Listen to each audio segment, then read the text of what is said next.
Hello, I'm Dr. Shadab Kazi and I'm here to teach you O levels biology. The topic that we are going to cover today in this lecture is enzymes.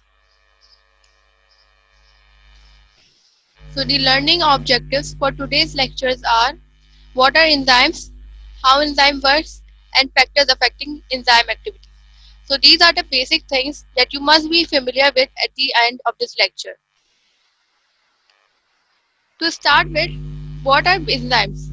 The first thing you must know and understand is what are enzymes and why do we need enzymes in our body. So, enzymes are defined as biocatalysts.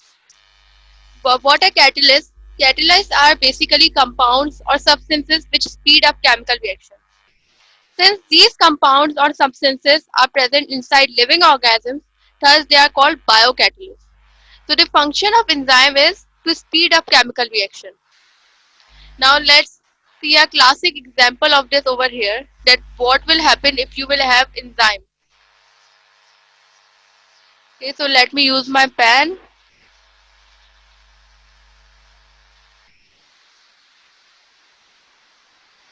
Okay, so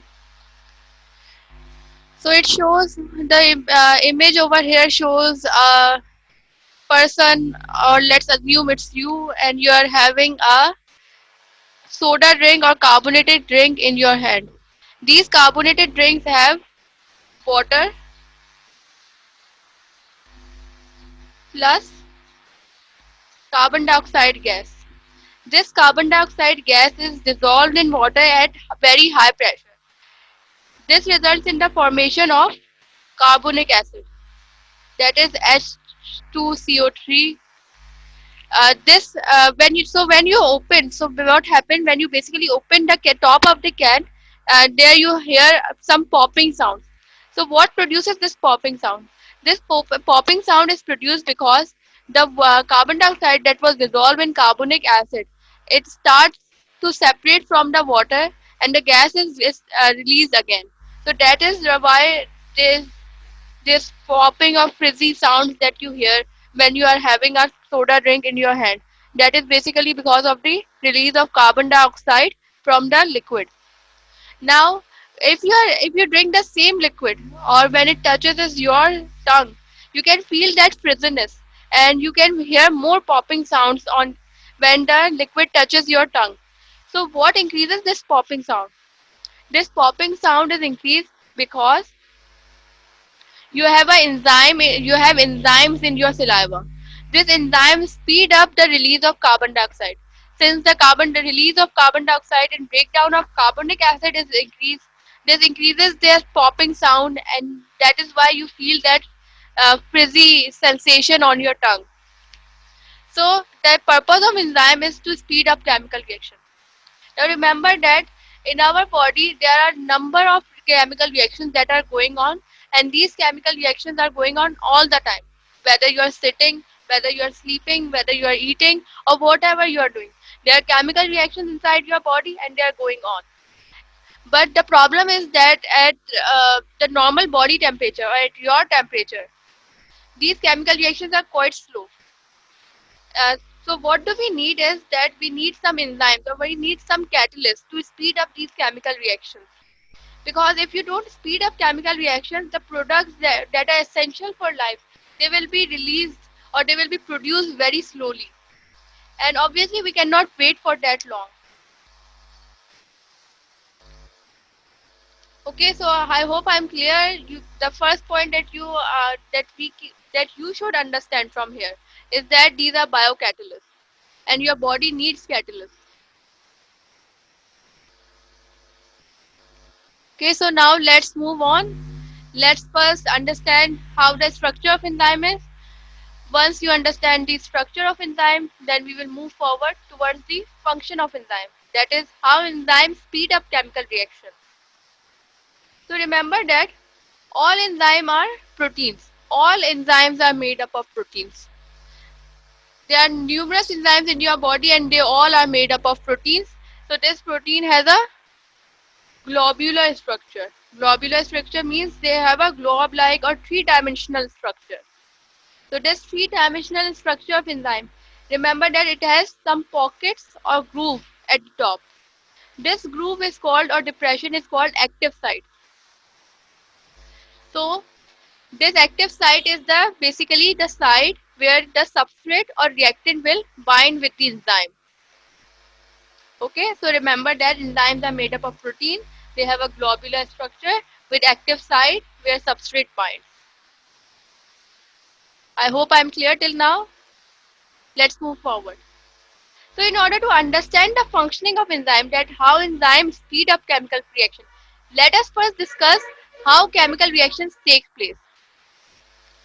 So for that, uh, from your physics lecture, if you have already studied that chemical reactions takes place or chemical reactions occur according to collision theory. So what is collision theory? Collision theory tells you that in order for a chemical reaction to take place, the substrates or the reactants have to collide with each other.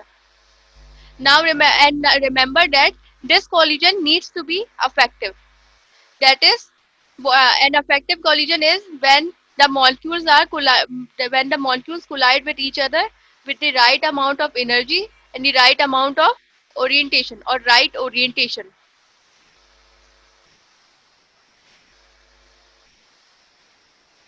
Okay, so first understand let's first discuss what you get from the right orientation.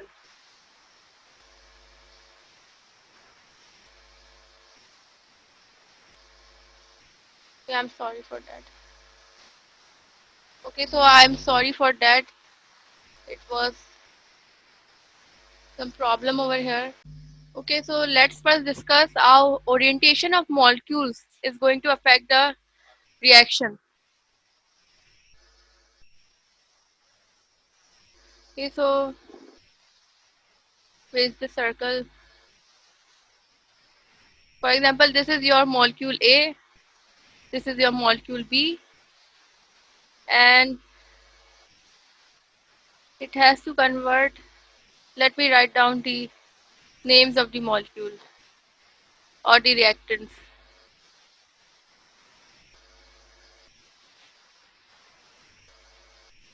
Okay, so this is molecule A,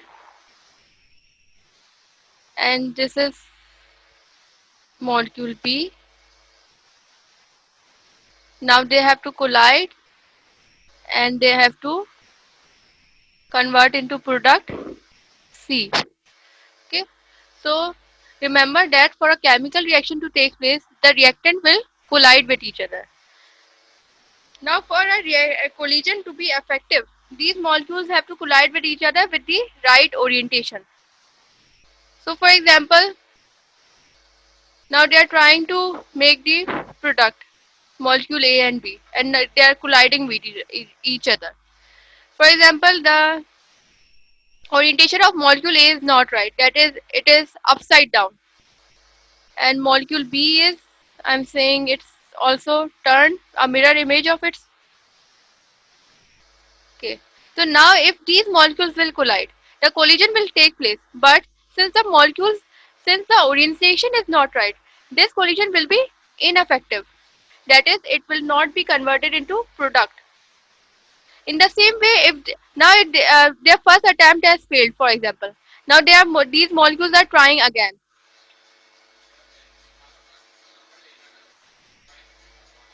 Now in this attempt, the although the orientation is quite different from the first one, but it's not the ideal one, that is that we need to convert it into product.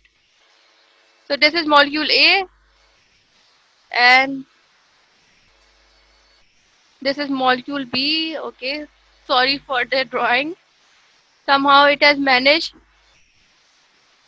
molecule B has managed to get into the right position, but it's still, since the molecule A is not oriented correctly, this collision will be also be wasted. It will not lead to the formation of product, since we need both the molecules in the right orientation.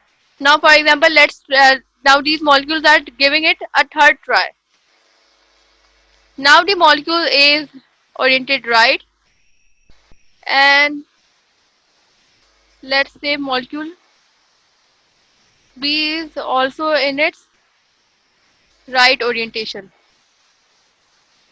Since now both the molecules are oriented properly, now these molecules will collide. Now this will is going to be an affective collision. It will convert into product. So this is what collision theory tells you, that for a chemical reaction, the collision needs to be effective. Since in the first two attempts the collision was not effective, the product was not made. Although the product has not formed, but still these collisions also has consumed energy, and they have also taken time as well. For example, in the first attempt took 5 seconds, the second attempt also took 5 seconds, and the third attempt also took 5 seconds.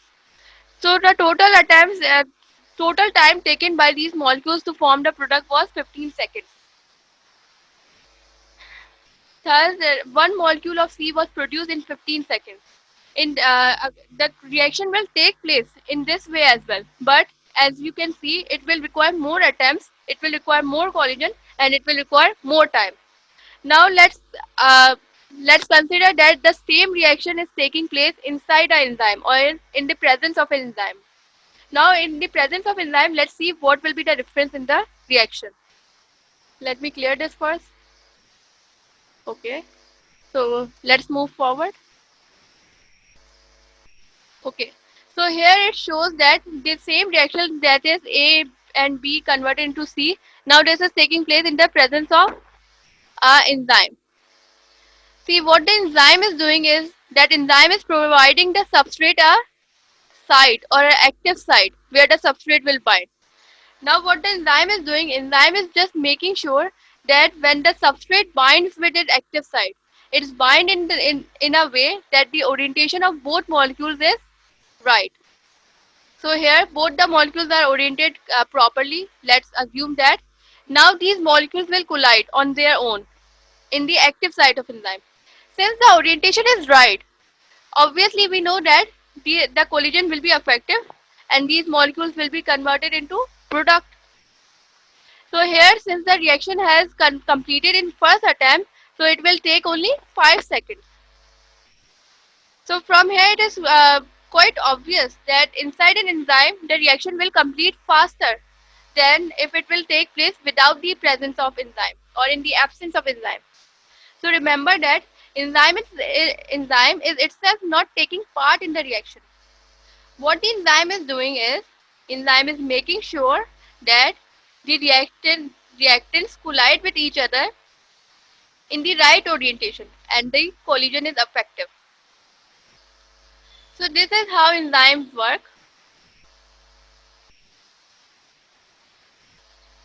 Now from here you can remember one more thing, that at the end of reaction, since the enzyme is not taking part in the chemical reaction itself, and the end of reaction the enzyme will remain as it was before, and it is now available for other substrates as well. That is, other substrate can come and bind to this enzyme. Then they will be converted into product and will be released from the enzyme. Then the enzyme will again be available for other substrates. So in this way, the reaction will keep on going. Okay, so I hope I am clear up till now. We have understood the structure and function of enzyme. Now let's discuss what was key and log model. So after a lot of research and after a lot of hard work, a scientist came up with this model. This model was basically designed to explain the working of an enzyme, that how an enzymes work. So what key and log model tells us? It tells us that uh, that as as a particular log needs a particular key. That is, a specific log will have a specific key that can fit into it and unlock it. In the same way, a particular enzyme will need a particular substrate. And why is that? That is because basically the active site of the enzyme is made in a way that only the substrate which has the same shape can fit into it. So see, let's consider this. For example, you have an enzyme with an active site that has a shape of a triangle, and you have two substrates. One has a shape of a triangle, and one substrate is circular, somewhat circular. So now which substrate can fit into this enzyme? Obviously the one with the triangular shape, it can fit into this enzyme. The other substrate cannot bind with the enzyme properly, so it cannot be catalyzed as well. So for this circular substrate, you need an enzyme that will have a circular active site like this one. So in this enzyme, this circular substrate can fit and not this triangular substrate. So from here, we can conclude that enzymes are specific. There will be a specific enzyme for each and every substrate that is present in your body. So all the chemical reactions that are going to take place inside your body, they will have a specific enzyme for that. Okay. So here shows the working of enzyme. Let's see the image and then we'll move forward. It shows that an enzyme and a substrate is binding. Now here in the second step, the enzyme and substrate is bounded with each other and they have formed a complex. This complex is called as enzyme substrate complex. Now in the third step, now here when the enzyme and substrate complex is formed, the reactants will collide with each other and they will be converted into product. So now the third step, it will be the third step. The third step will be that the enzyme product complex has been formed. Now once the enzyme product complex has been formed, it will be unstable and the product will be removed from the enzyme active site. Now you can see from here that the enzyme is now again available for other substrates. Now other substrate can come and bind to this enzyme and the whole process will go in the same way. So what key and log model tell us? Key and log model tells us that each enzyme has a specific substrate. In the same way, a log has a specific key to unlock it.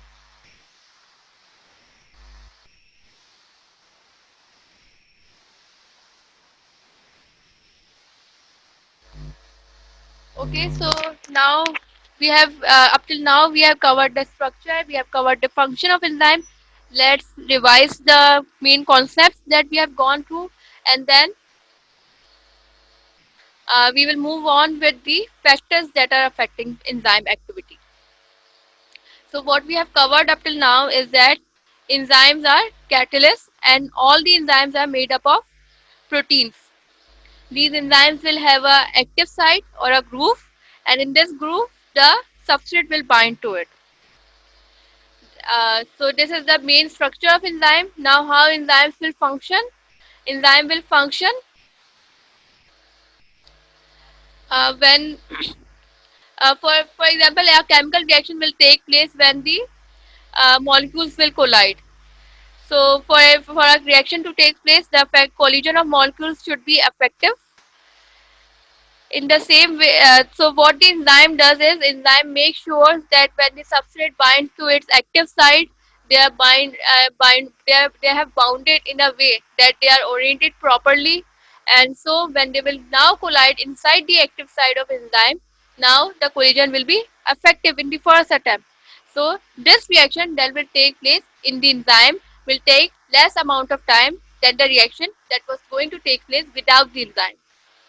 Okay, so last thing was key and log model that tells you that enzymes are specific. So this one point you need to remember that enzymes that every chemical reaction will have a specific enzyme. Okay, so we are done up till now. Let's move forward to the last part of this lecture, that is factors affecting enzyme activity. So there are different factors that can increase the activity of enzyme or they can decrease the activity of enzyme. In this lecture right now, we will discuss two of the factors, that is temperature and the pH. So let's start first with the temperature. What will happen if you increase the temperature? So where the image here shows how increasing temperature will affect the enzyme activity. So when you increase the temperature, these molecules which were colliding with less energy before, they will gain more energy or their total kinetic energy will be increased. Since their total kinetic energy is increased, now they can vibrate or they can collide with each other with more energy. Since they are colliding with more energy, there will be more collisions. Now increasing the collision will obviously increase rate of reaction. So remember that increasing temperature will increase rate of collision and increase in rate of collision will increase rate of reaction. The same thing will happen in the enzyme as well. When you will heat up an enzyme substrate complex, the rate of collision will increase and the rate of reaction will be increased. Since the rate of reaction is increasing, the activity of enzyme will also be increased.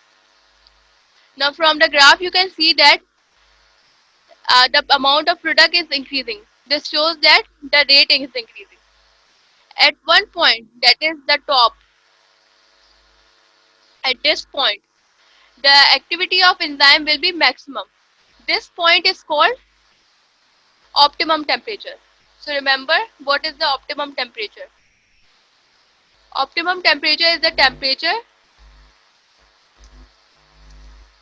where the activity of enzyme is maximum. See, okay, so this is that point. This is the optimum temperature. But remember that if you keep on increasing the temperature, the reaction will not keep on going with the same pace, but it will go down. So this is the right graph for enzyme activity. This shows the right enzyme activity. That is, when you increase the temperature, the enzyme activity will increase till its optimum temperature. And if you keep on increasing the temperature, the enzyme activity will start decreasing. Now, what is the cause for this decrease in enzyme activity? That is important that you should know. So, what decreases this enzyme activity? The enzyme activity is decreased because enzymes are made up of proteins. And when you heat protein and when you keep on heating a protein, the structure of protein will get destroyed, as the image over here shows. The structure of protein is destroyed and so the structure of enzyme has destroyed. Since the structure of enzyme has destroyed, now its active shape of its active site has been changed. Now due to its due to improper shape. Now this substrate cannot fit properly into this enzyme. So the enzyme activity will decrease.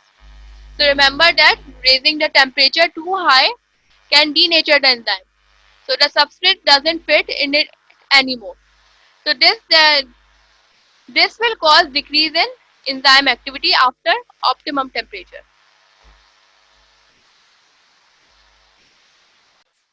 Okay, so effect of pH. Now the next factor is effect of pH. In order to understand the effect of pH, let's see the image over here. It shows that the effect of pH on enzyme activity, the enzyme activity you can conclude from here that the enzyme activity is maximum at a particular pH only, at this pH for example, for this enzyme. Beyond this pH or after that pH, the enzyme activity is decreasing. So remember that each enzyme has a particular pH. After this pH, or before this pH, if you increase the pH or if you decrease the pH, the activity of enzyme will decrease. The reason for this is same, that when you have changed the pH of the solution in which the enzyme is working, it will change the shape of the enzyme's active site. Since the shape is not correct or proper, the substrates that the enzyme has to work on will not fit into it. So from here you must understand this point, that that the structure of enzyme is very important for its function. Why? Because of the structure of active site. Okay, so up till now we are done with all the important things that we need to know and that we need to discuss in this lecture. We have done the structure, function, key and lock model, and we have discussed some factors as well. Okay, so here are few practice questions uh, that will help you understand more topics as well. Okay, so the first question that we have over here is, the diagram represents an enzyme and four molecules A, B, C, and D. Which molecule is the substrate of this enzyme? So you can clearly tell this by looking at the shape of the active site and the shape of the molecule. So which molecule can fit into this active site? Obviously molecule A. Okay, so the shape, as you can see, the shape of molecule should be somewhat like this.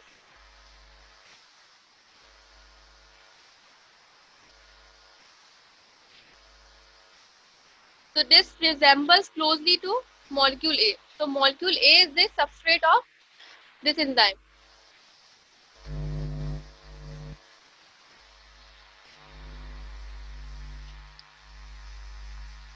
Okay, so let's move on to the next topic.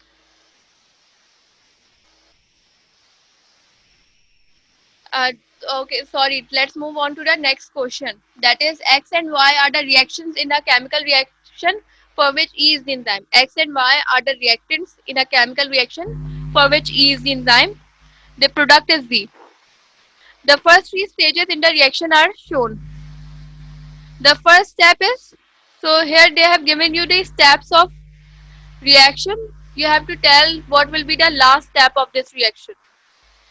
That is, the first step will be that substrate X will bind with enzyme and it will form a complex Xe.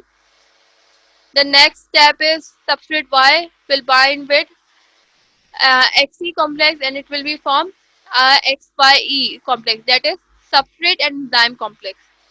Now these substrates have converted into product, that is Z, and it has formed a product and enzyme complex. So as we have already discussed this before, that the last step, what should be the last step? That this substrate, sorry, that this product and enzyme complex, which is unstable, will separate from each other and the enzyme will again become available for other substrates as well. So which option is right over here? Okay, so what are, let's first see the options. Option A is substrate X plus substrate Y plus enzyme will perform product. Option B is substrate X plus substrate Y and enzyme complex will form product C. Option C is substrate Y plus substrate Z plus enzyme complex will form YZ plus enzyme. And option D is product enzyme complex will break into product and enzyme. So option D is the correct option. That is, at the end we know that the product and enzyme will get separate and the enzyme will be again available for the reaction. Okay, so now let's move on with the next question. That is, what is the enzyme that controls the reaction in which both the enzyme and the substrate can denature at high temperature? Okay, so they are asking you an enzyme that catalyzes such type of reaction in which both the substrate and enzyme can denature. So we know that proteins are molecules which get denatured at high temperature. So for a substrate to get denatured at high temperature, it needs to be a protein.